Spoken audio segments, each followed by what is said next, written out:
Soviet Union was Holocaust by bullets. Of the 1.5 million Jews in Ukraine, 900,000 were killed, with Babi Yar being one of the most notorious mass graves. In a period of 2 days, 33,771 Jews were shot in front of open pits, lined up in front of those pits and shot in the back of their head. Some survived because they had the chutzpah, the wisdom to jump into those pits before the bullet hit them. And they were able to testify as to what happened. As the Soviet armies pushed the Germans out of Ukraine, there was a great need to start rebuilding the shattered republic. So after surviving Syktyvkar for about 4 years, we were shipped to the Ukraine to a village near Haivorov. Ukraine is in the news now every day, every minute, every day. This was a trip of about 2,000 kilometers in conditions similar to 1939. The task was to rebuild a destroyed beet sugar factory. Ukraine had a massive beet sugar industry. Stalin ordered that it all be destroyed so that the Nazis would never get a piece of it. We had a small room in the factory barracks.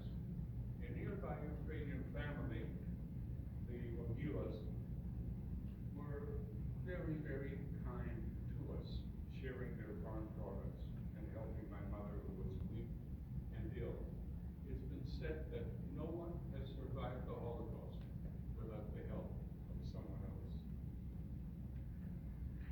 My mother would not have survived without the kindness of the Mogilas.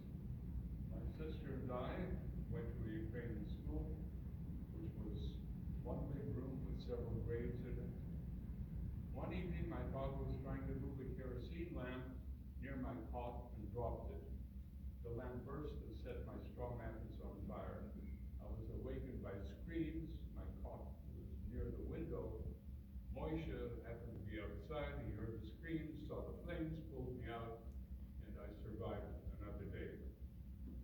The war ended on May 7th, 1945, and our next stage of life was to begin. Any immigrants who did not wish to leave had to become Soviet citizens. We decided to leave. It was a very simple dialogue. After a trip of about 3,000 kilometers through Czechoslovakia, Austria, we were in the Soviet-controlled area of Germany near you've gone, sorry, you can skip that, please.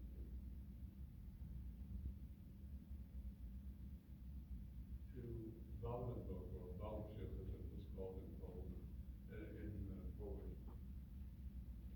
The interesting thing, we were in a little place called Boża Góra, God's Mountain. The irony of it was not on Sinai. During the 5.5 years or so that we were in the Soviet Union, we knew nothing about the Shoah. We knew nothing about what was going on in Poland, in Denmark, in the other countries of Europe. The Soviets absolutely refused to talk about anything that was happening outside the Soviet Union. We had no idea what was going on, yet this was a little bit ironic. We were reunited there with a cousin of ours, a cousin of my mother's. From there, we were shipped to this very luxurious tent city. This time it was in the American zone of Germany. Again, there we were reunited with some of my mother's family, her uncle, aunt, whom we hadn't seen before. And then our next step was Wetzlar. Wetzlar, near Frankfurt, was a very amazing city. That's where the Leica camera was created by Ernst Leitz. The Leica camera was arguably the best 35mm camera that was created at that time. It was also the choicest instrument for recording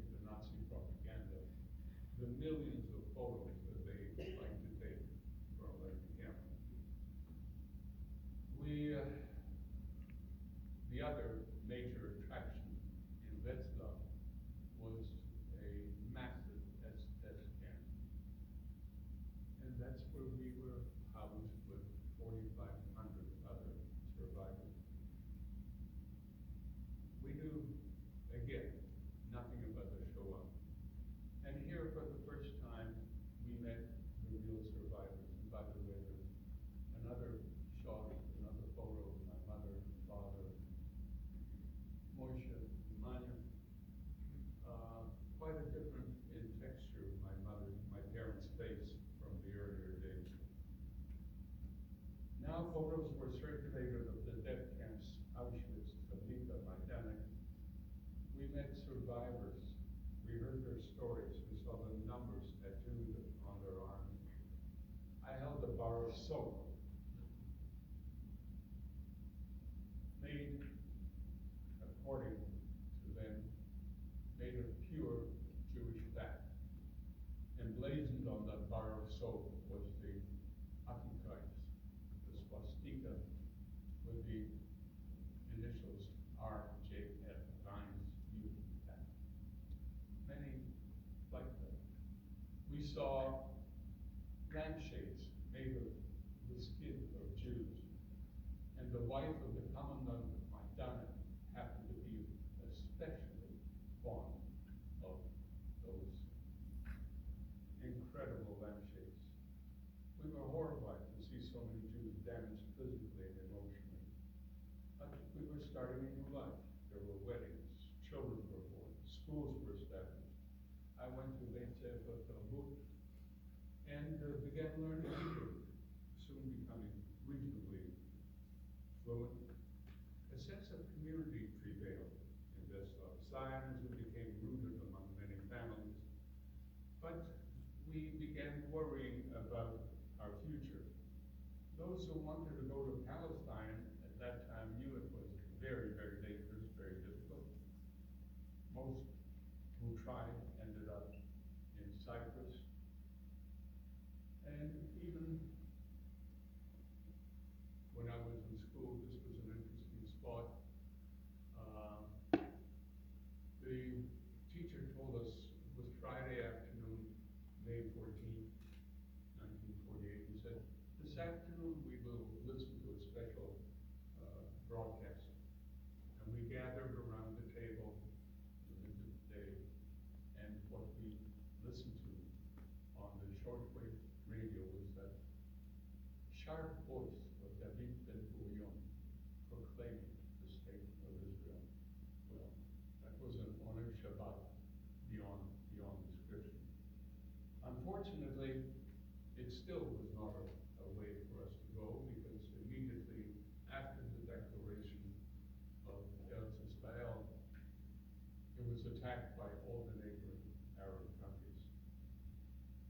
So, what's next? Goyim Zolomim, that was also a song. Lack of visas to North America or Western Europe created huge morale problems. We tried to get into the US. My mother contacted her Uncle Sam, who was a wonderful, wonderful person. Couldn't get a visa. Denmark, a few other countries, nothing worked. We heard about Canada, we knew nothing about Canada. The only thing we knew was that Canada had a wonderful policy of none is too many. So what was going to happen? Again, Moshe, who was the go-getter in the family, he had meetings with the various officials, and he was told that he and Manya and I would get a visa, but not my parents, because of my mother's ill health. He did everything he could, but nothing was moving. But he was told if he and my sister were married, it might help. So we got a wedding certificate, marriage certificate. It was very easy in those days to get any, we had no papers at all. We had nothing that identified any of us. So they got a fake marriage certificate. Again, it didn't work. Then we were told that Canada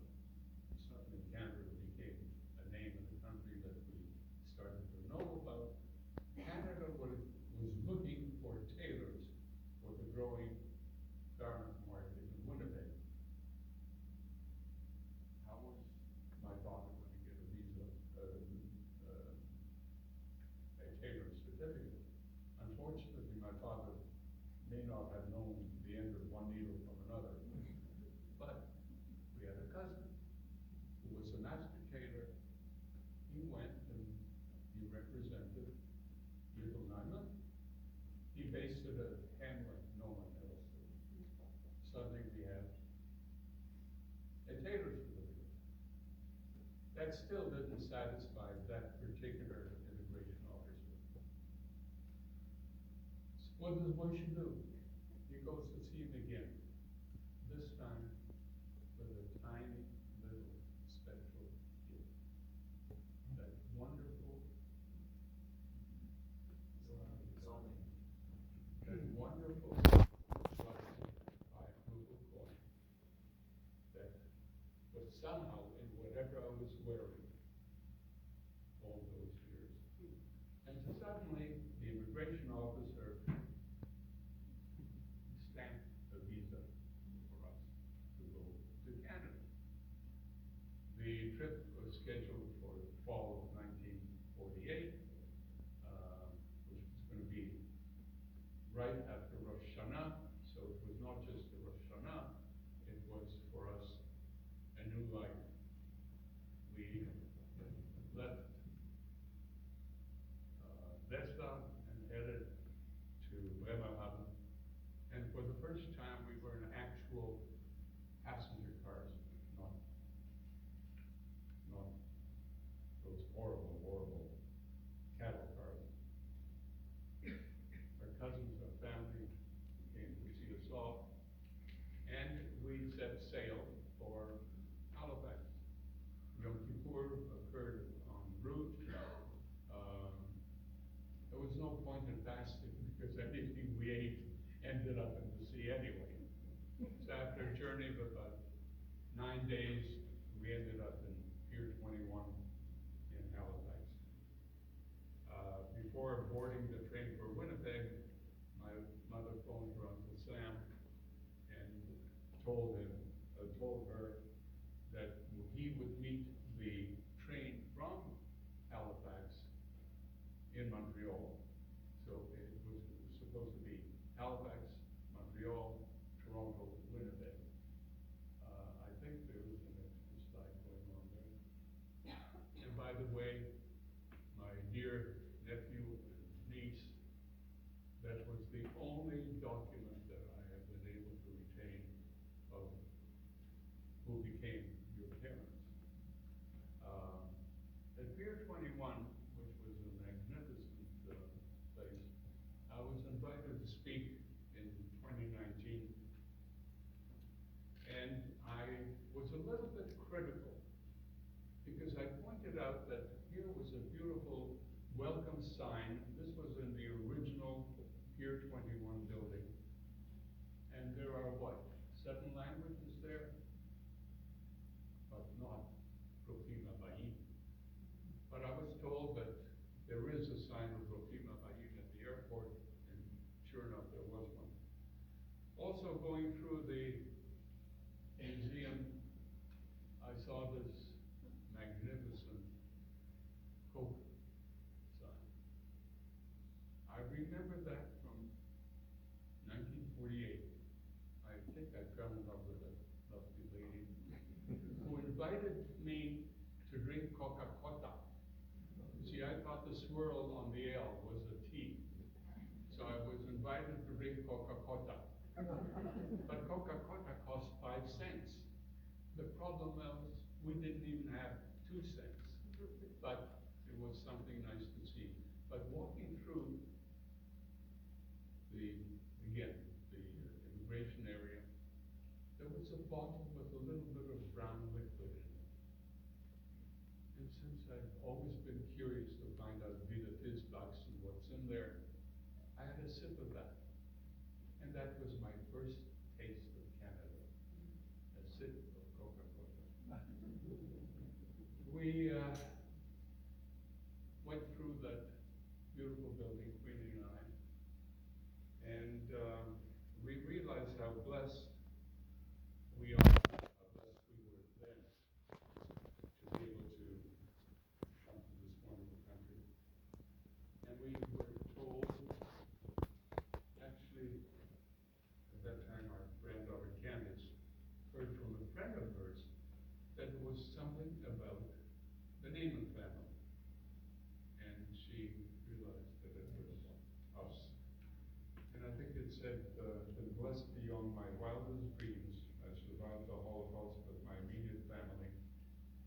built a new life in an extraordinary country, Canada.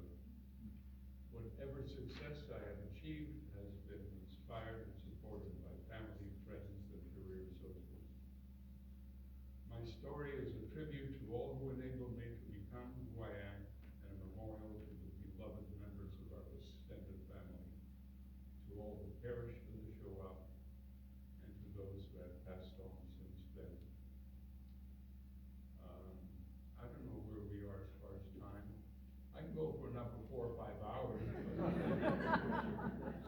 we can take 2, 3 questions. Questions? Absolutely.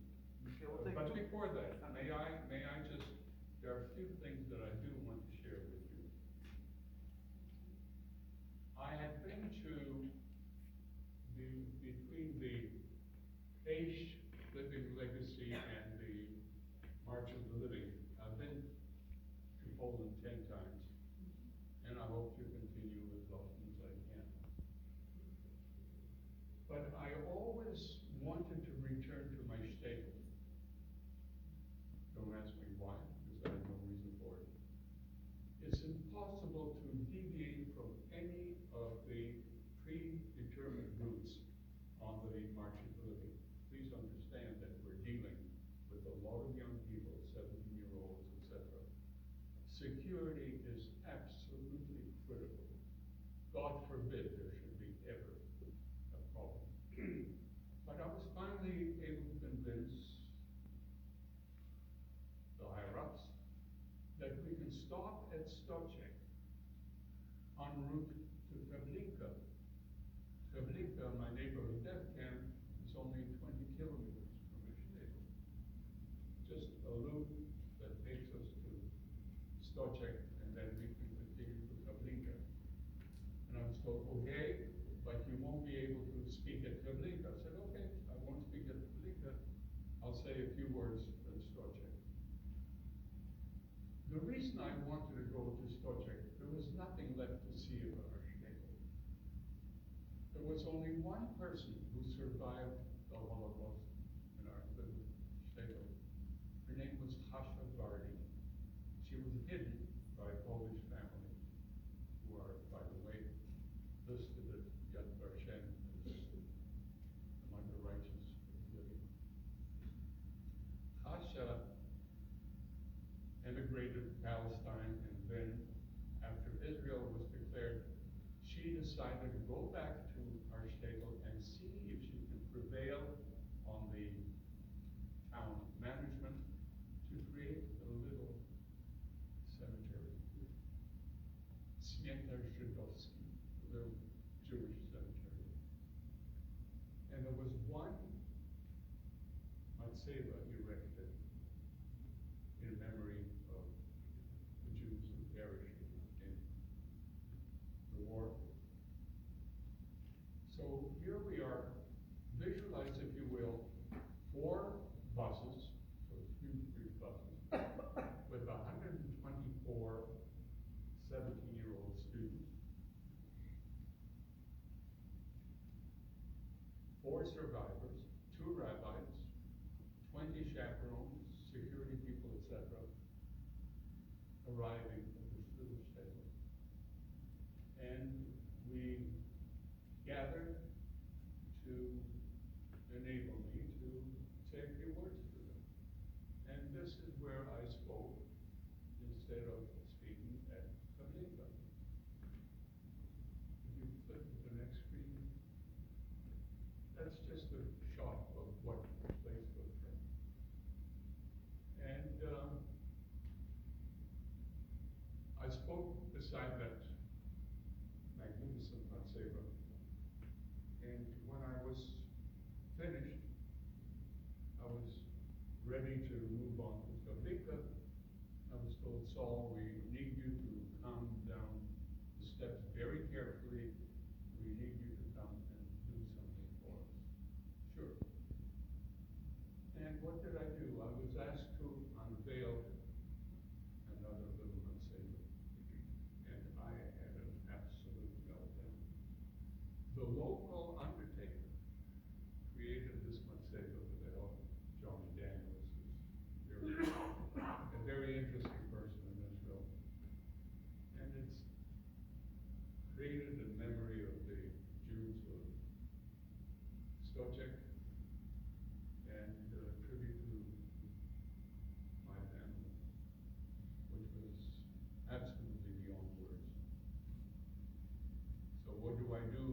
Next year, I'm on the Age Living Legacy journey after the March of the Living with my beautiful Queenie, and we decided to go back there again.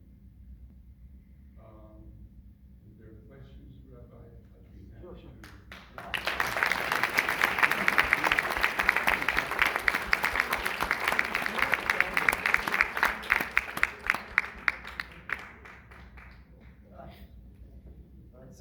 Yeah, Jeff, question. Saul, a number of us here had the privilege of being with you and Queenie traveling through Poland in May, and one thing that blew us all away was the letter you wrote to Hitler and I believe to Goebbels, which you read in the yeshiva in Lublin. And you may not have the letter here, but if you could talk a little about the highlights of that, because it goes back to Goldie's opening comments about being present and being here today and what we've accomplished. And I just think the chutzpah that you had in doing that was phenomenal. So if you wouldn't mind sharing some of that, that would be great.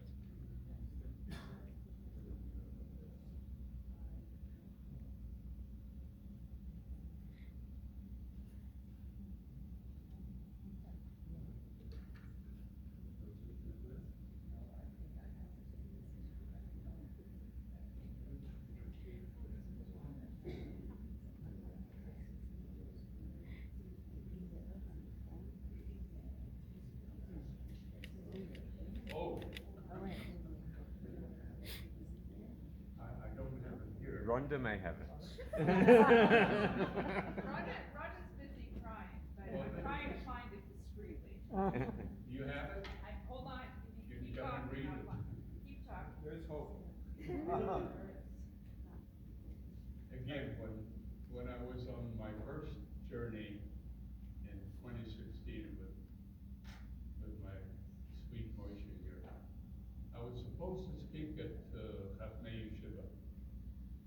So, of course, I got things ready. I read up on Chafnei Yeshiva, the wonderful work that was done there, the incredible rabbi who attracted thousands of students, and the fact that the Nazis turned Chafnei Yeshiva over to their headquarters in that area and destroyed everything, burned books, burned everything inside. So, in the morning, before we boarded the bus for Majdanek, for Lublin Majdanek, I was told that we can't go to Chafnei Yeshiva because there are too many buses and our 4 buses won't be able to get there. But we're of course going to go to Majdanek, and I will be speaking at Majdanek instead of Chafnei Yeshiva. Okay, so Zana Zoe. So we have a 2.5 hour bus ride, and I'm sitting with my beautiful grandson. And what am I going to say at Majdanek? I wasn't prepared for that, so I started typing on my whatever instrument we were using then. I ended up spending, I think, $600 in fees because I didn't know what it. So here we are on the right, and I've decided to put together what I call Jeff has it. a text to Hitler. Very good students. You know what? You're going to read it because I can't see it. I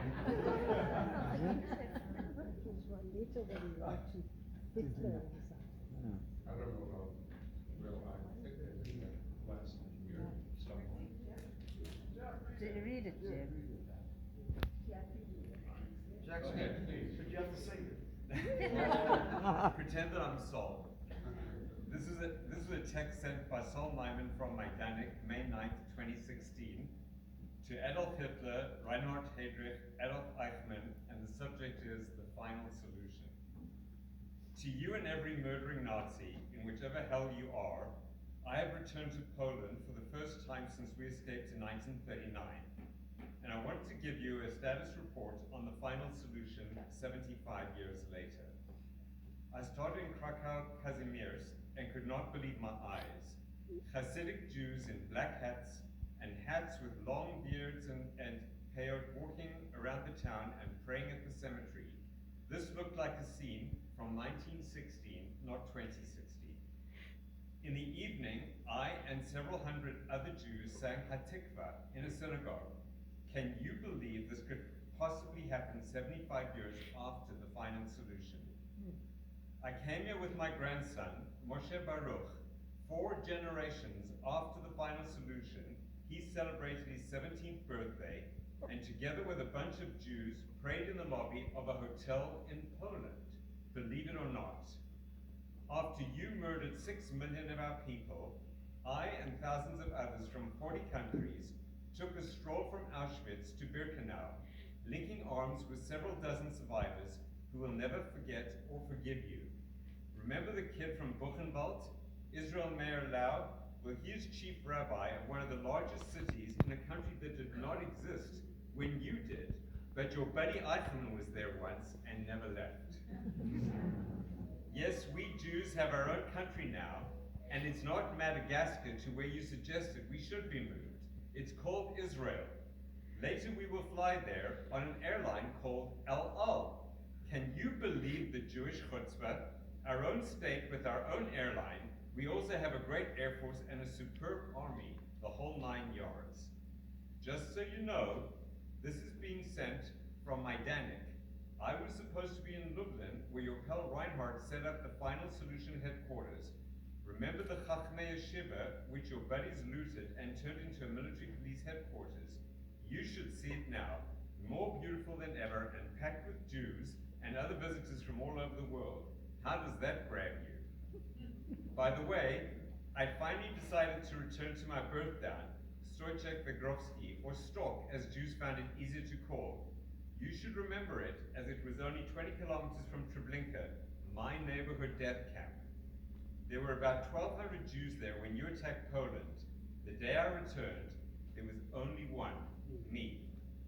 Picture this: 4 buses with 4 survivors, 124 students, 20 chaperones, 2 rabbis, 4 leaders, plus educators and security, all arriving in this village with a population of 649 Poles. We gathered at the little cemetery that Hasia Bardi was able to get from the town, and that's where I spoke in her tribute. You missed her during your destruction of Stok. She was the only person to survive the war there, hidden by a Polish family who are honored at Yad Vashem as righteous among the nations. Nearly 27,000 names are there of people from various countries, including your beloved Deutschland. They saved Jews. This must make you cringe. So I spoke at this little cemetery to share my story, and then I was overwhelmed emotionally when I was shown a piece of fabric that I was asked to pull. Behold, a commemorative stone was erected alongside the one that Hasia arranged. So can you believe our Jewish chutzpah? Stones to memorialize Jews where there were none since 1939. So 80 years later, we have found our own final solution. We call it Never Again. I hope to return to Poland as often as possible in the future and provide you with more updates to assure you that Jewry will be alive forever.